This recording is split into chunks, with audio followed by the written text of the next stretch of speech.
Hi, and welcome to another edition of the Digital Arts Show.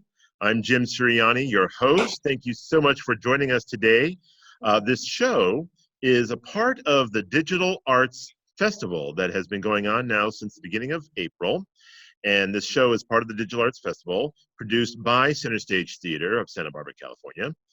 The Digital Arts Festival shows stream nightly, every night at 7 p.m., and we're happy to announce that we're continuing them now through May, and looks like even into the middle of May for sure.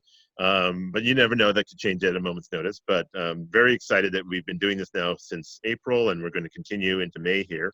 And you can learn more about the Digital Arts Festival on the Center Stage Theater website, centerstagetheater.org, and click on the blog tab. And the purpose of the Digital Arts Festival is to create an outlet for artists of all kinds to share their work. And because of the shutdown, many artists and performers suddenly found themselves with no way to perform or to show their work. And in some cases, the work that these artists have done or have created may unfortunately never be seen by the public, which was the case with a couple of theater groups in Santa Barbara. And that's unfortunately, but in a way to work around this, if you will, in a way to get around it, the Digital Arts Festival was created by Center Stage, and we are so thankful to them for doing this. And it was created to help artists with connecting with their audiences in a virtual setting. And so far, we've had everybody from visual arts, dance, theater, music, film, poetry, storytelling, and much more. And again, if you want to learn more about it, you can check out the Center Stage website, centerstagetheater.org, and click on the blog tab and check out the Digital Arts Festival. So today's guests are Dori Kennedy and Gary Smith from the Santa Barbara School of Performing Arts. The Santa Barbara School of Performing Arts, or SOPA, also known as soup in Spanish. SOPA, S-O-P-A, began in 2006, led by co-founder and artistic director Dori Kennedy and her team of artists in residence. SOPA has produced at least 3 full productions each year. In addition, SOPA and its partners continue to provide classes in vocal technique, theater arts, dance, stage management, set design, and many other aspects of a career in the arts for all ages. It's great that they are continuing on. SOPA began an exciting new partnership with the Joanne Caines Theater Collective in 2019, and we'll get to learn more about that and other aspects of SOPA on today's show. So at this point, I will say welcome to the show, Dori Kennedy and Gary Smith. It's so great to have you both with us today. Thank you for having us. This is a great thing that you guys are doing. Yes, thank you very much. Love to be here. I'm very excited. Oh, great. And we're also very thankful to Center Stage for putting this together. I'm glad that they're doing this. So jumping right in here, let me just ask for both of you, can you each tell us about your background and what is the artistic path you took to be here in Santa Barbara? Well, I came here for graduate school a few years ago. We won't say how many. And I just ended up staying. I really love Santa Barbara, and I ended up working in the schools here. But I'm from New Orleans, and I went to a pretty well-known performing arts high school there, NOCA. Harry Connick Jr. went there. Ellis Marcellus was my jazz teacher, Winton's dad. So then I went to, undergrad and graduate school at UCSB, and undergrad at University of Illinois. Can't forget them. And so I stayed, and I just have a real passion for working with kids in the arts. I had a lot of help as a young person in the arts, and it's just a mission to continue that work. Nice. And Gary, how about you? You know, I grew up in Santa Barbara. I've lived here my whole life. My parents grew up here. It was my community. You know, I studied opera at UC Santa Cruz, San Jose State, did a lot of musical theater here in town. You know, went away, came back, was able to get a job with the school system about 20 years ago, working with Joanne Caines at Adams Elementary School. And from there, I really got involved working with these kids that didn't have a chance, really.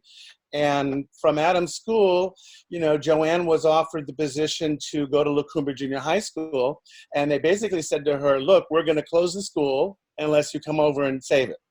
So of course she went over and saved it middle year. And I told her after she left, now she was very, very difficult to work with. She's a very, very strong-willed woman, but I respected her and I saw these wonderful things that she did in the community. So I just got behind her. And I said to her after she left, I'm like, look, I need to come to La Cumbra. I don't know how you're gonna, make it work. So, within a half a year, I was at La Cumbra and we started doing musical theater there again. We did several shows a year. Joanne really put an emphasis on kids learning the basic, English, math, all of that. That was the most important thing. Everything else was secondary. And so it was, it's difficult from a theater standpoint because we would be doing musicals or shows. And if the kids were, say, not getting their work done, they couldn't come to rehearsal. Kind of like if you're a sports person and you couldn't do, the work, you just basically couldn't, play. So that was difficult, but we made it work. And, a couple of years back, she passed away. They renamed the theater in her honor. And I said, Dori, you've got to come on over here. We're going to put some stuff together. And from there, we've been working together ever since. It's a great opportunity for La Cumbra's kids and the community. Nice. Very cool. What a wonderful story of bringing the community together, students together as well. Right. So tell us about the School of Performing Arts. How did it come to be? So I was working at Harding Elementary School, and I heard about an after-school program at Montecito Union School with Kathy Kelly. Some of your listeners will know who she is. She's pretty well known in town. And she and I and Laser Schlankovitz, we all got together and decided to put theater on after school there. And that continued until the kids started in second grade, and they kept doing our shows until they were in sixth. And then they were graduating, and we said, well, wait, we have to continue this. So we had our first show at the Libero. We did the Wiz of Oz. We kind of combined the Wizard of Oz and the Wiz. And we've been, doing shows ever since. I was partnered with her for many years. So Nice. That's how we started. And I have a summer program that Gary did with me the first year at Harding. And I've always wanted to make sure that there was a little bit more equity. So we offer scholarships all the time so that kids that normally wouldn't have an opportunity to do the arts, so to have an arts program, will have that opportunity. Very cool. Yeah. Now, I understand you also have a relationship with Interact Theater School. Tell us about that school and your work together. So that is led by Natalia Emily Smith. So some people know her as Natalia, some people know her as Emily, but Emily is from England, and she has a really strong background in dance in musical theater. So she joined us for Matilda last year and was amazing. So I begged and pleaded for her to join us for our upcoming show, School of Rock. So it's a collaboration with her and her company. And I think I gave you some information on Interact. I don't know a ton about Interact, except that I know Natalia is amazing. So I'd like to say a few words about Natalia as well. The kids were so excited to work with her. She's very, very strict with her students. And, in today's arena, we have to be a little bit more strict with kids because they're so easily distracted. And she just would not, take anything but their very best. And she was able to produce an amazing choreographed show for Matilda. And I absolutely think she is one of Santa Barbara's gems, and everybody should just really take notice of her, but we love her the most. So we want her to stay with us, of course, but she's amazing. Really, nice. I can't say, there's no relationship between us, but she is absolutely amazing, and I love working with her. Yes. Now, tell me also about the Joanne Caines Theater Collective. How did that come about? Well, basically how it came about was, Joanne was, basically the kind of same, Dori's talking about the underdog. Joanne was always about the underdog. She would be at school working, till she died, basically, working for the underdog. We would go there. There's a story about a kid who, couldn't get to school one day. And so she called up and she said, why aren't you at school? Well, I can't get it right. So she went to go pick him up. And they still talk about stuff like that. She would do the home visits. And so she always wanted to have like a theater. Her mother was one of the co-founders of the Santa Barbara Youth Theater. I don't know if you knew that or not. And, her father was Slavin. They own a clothing store in Santa Barbara.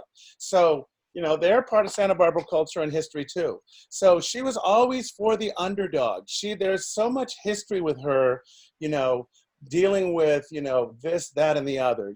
Parents that had problems with their kids or parents that had problems with their parents. She would be right there helping those kids out. So she really taught me how to create an atmosphere to bring everyone together. And with Dori Kennedy, is the same kind of thing, bringing everyone together to give an even level playing field.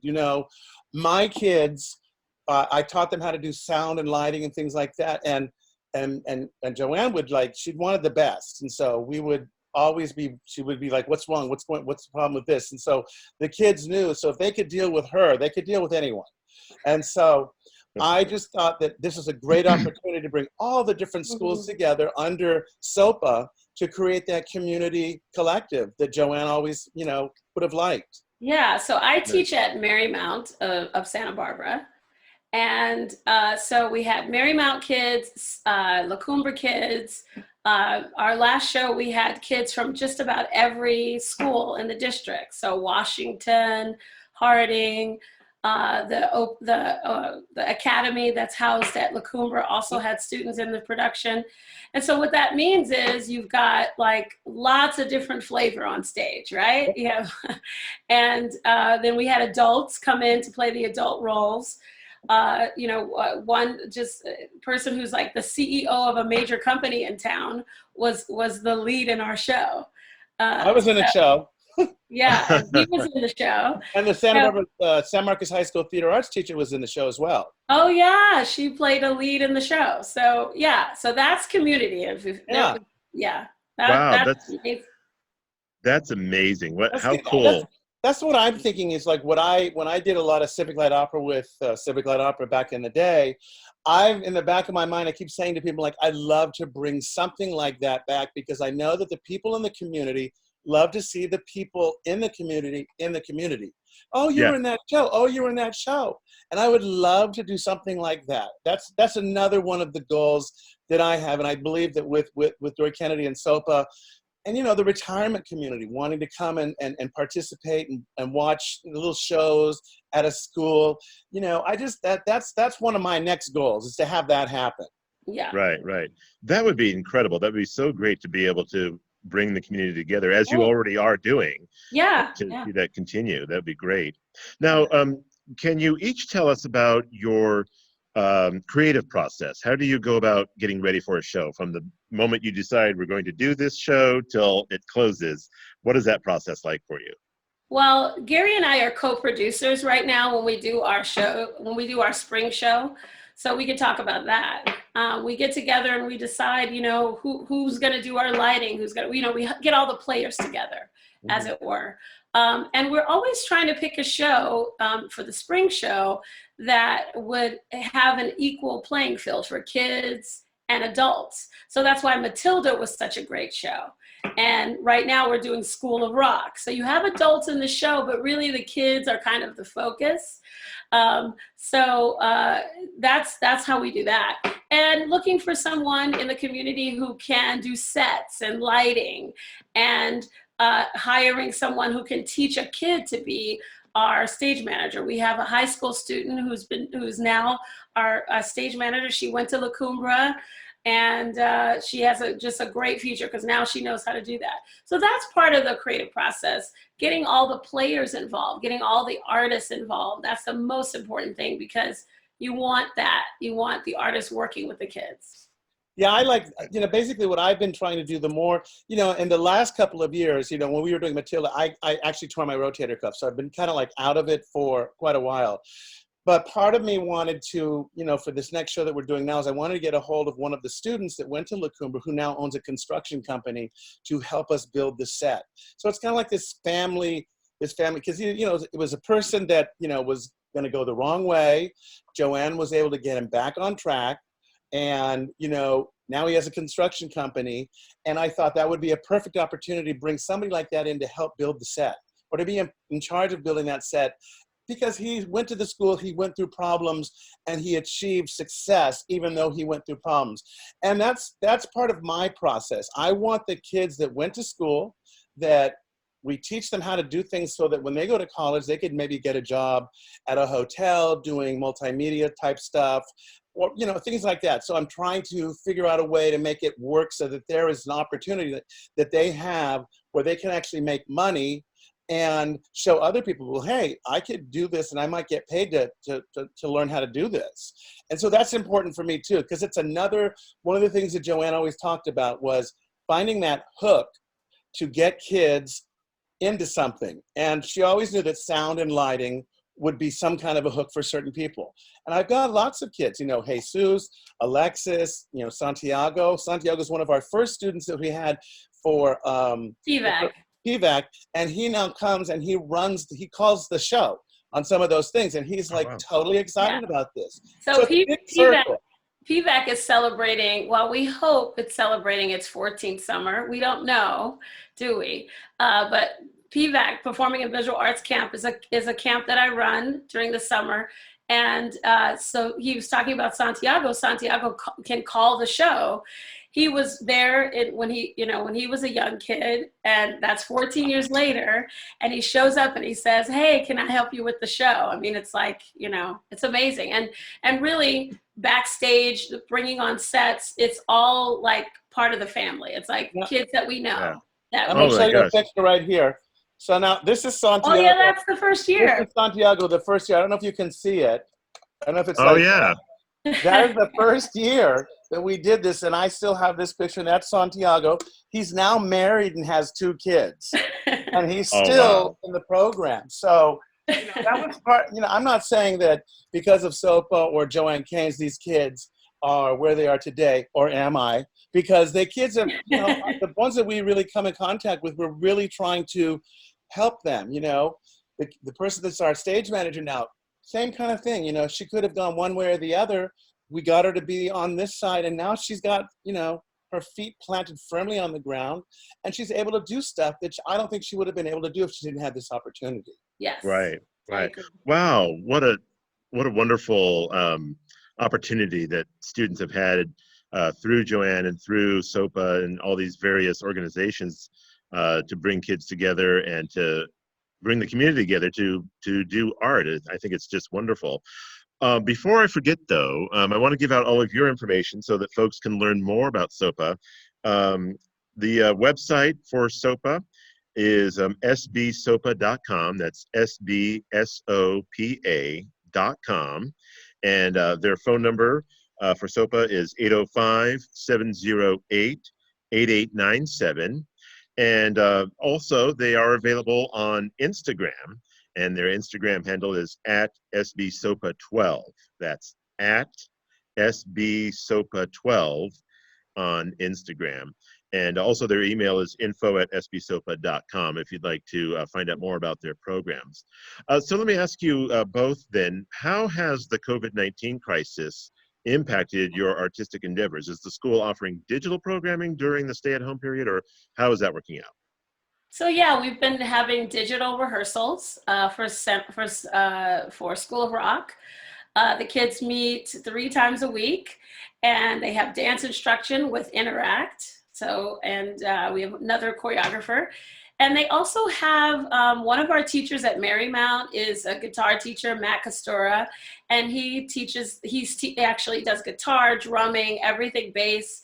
And so the kids work with him because in the show, the kids play live for School of Rock. Yeah. Wow, so that's we had great. to find a kid that could play the bass, a kid that could play drums, and so forth. So and then they have private lessons. How has it impacted us? Obviously, the kids are feeling like not as connected, like the camaraderie of coming to rehearsal and having those little chats with each other, little kids and big kids getting to know each other.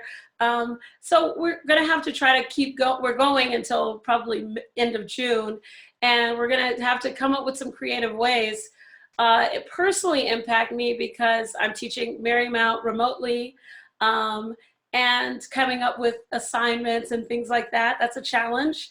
And then privately, I teach private voice lessons. I was at Music Academy 2 summers, so I'm classically trained. And that has slowed down quite a bit because of the situation we're in. But I really have nothing to complain about. I'm pretty grateful that the kids are still showing up to their Zoom rehearsals. And, I'm still working at Marymount. I love seeing my kids from Marymount. And, I do have my private students. So it's, you have to hustle if you want to be a musician in town. So. Oh, yeah. Right, exactly. So for me, it's like I've really been out of the school for a while because I've been having, I've been workman's comp. So I'm at home. I can't really do anything. I'm on the mend. I've been very supportive of what, Dori's been doing with her kids, and I think that's amazing.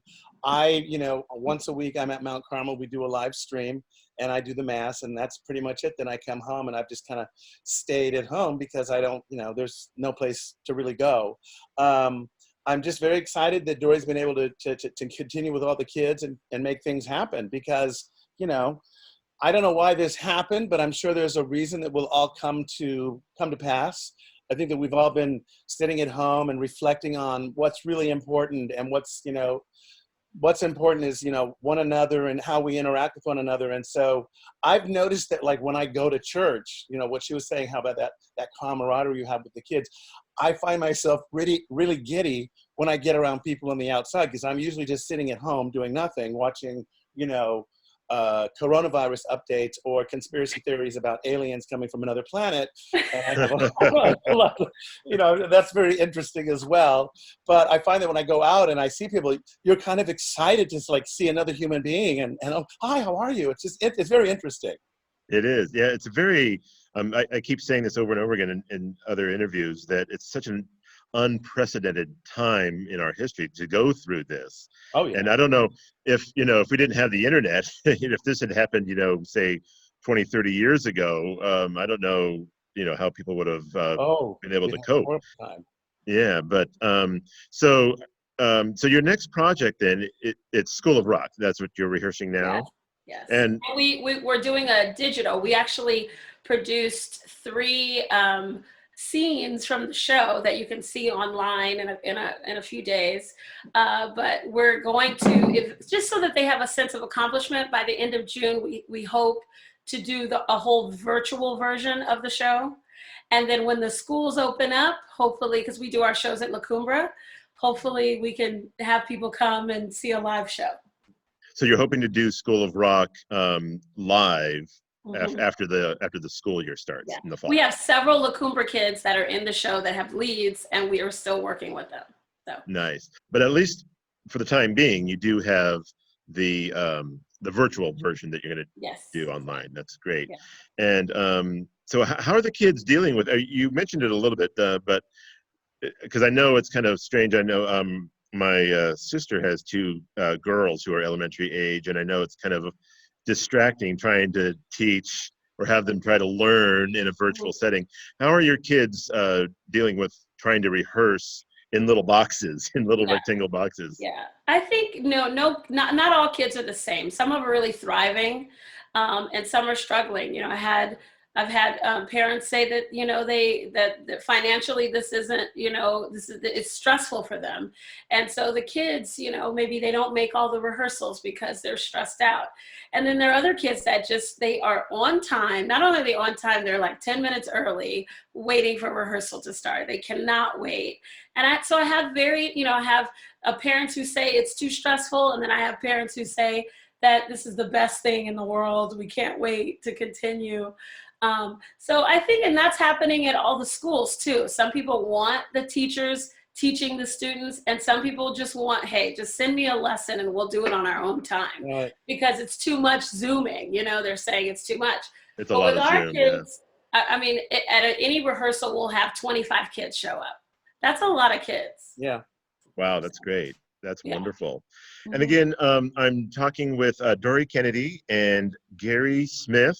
They are with Santa Barbara School of Performing Arts. And if you'd like to learn more about what they do, you can check out their website, sbsopa.com.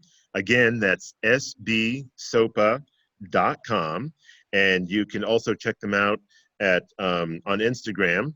The Instagram handle is at sbsopa12. That's at sbsopa12 on Instagram. And you can also send them an email to info@sbsopa.com.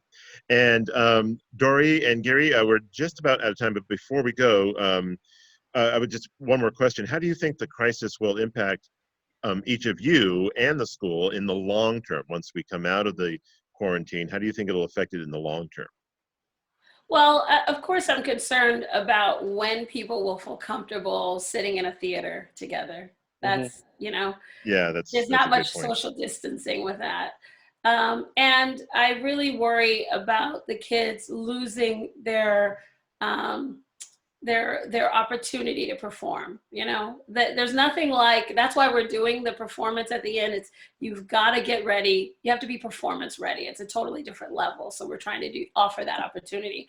So in terms of my business, I think it'll take a while to get, you know, we normally would be doing a summer production and we'd have a fall production already in our minds, what we were going to do. So it's difficult. You know, you kind of have to put the brakes on that and stay right where you are, which I think is a blessing and a curse, right? You can't plan. Yeah. So you're really in your moment, which a lot of times people will say, be in your moment. But that's difficult as a business owner. That's difficult.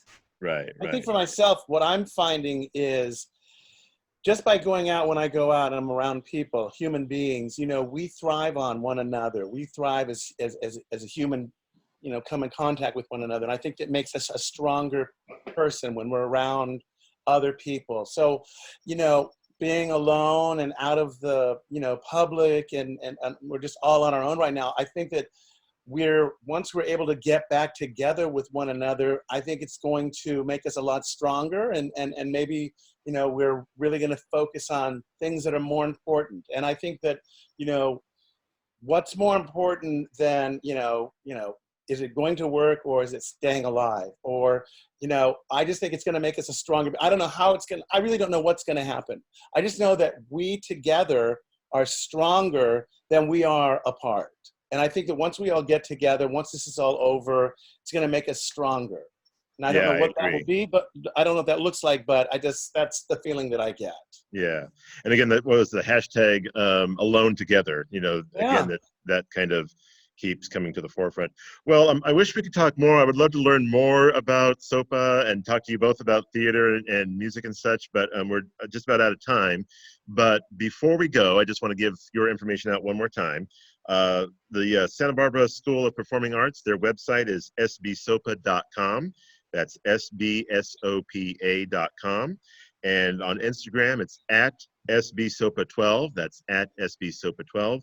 And their phone number is 805-708-8897. And to learn more about Center Stage, their website is centerstagetheater.org. Again, centerstagetheater.org, and click on the blog tab and it'll take you to the blog and you can learn more about the Digital Arts Festival and all the interviews we've done so far. Again, centerstagetheater.org. And if you want to know what I'm up to, if you want to figure out what I'm doing, you can find me Jim on the Air. On Facebook, it's Jim on the Air. Instagram at Jim on the Air, and my podcasts on Spotify and Anchor.fm are also Jim on the Air as well. And Dori Kennedy and Gary Smith, I want to thank you both for joining us today and taking time out of your busy schedules. And thanks again for participating in the interview. Thank you so much. It's my pleasure. And ladies and gentlemen, thank you so much for watching, and we'll catch you next time. Bye-bye, everybody.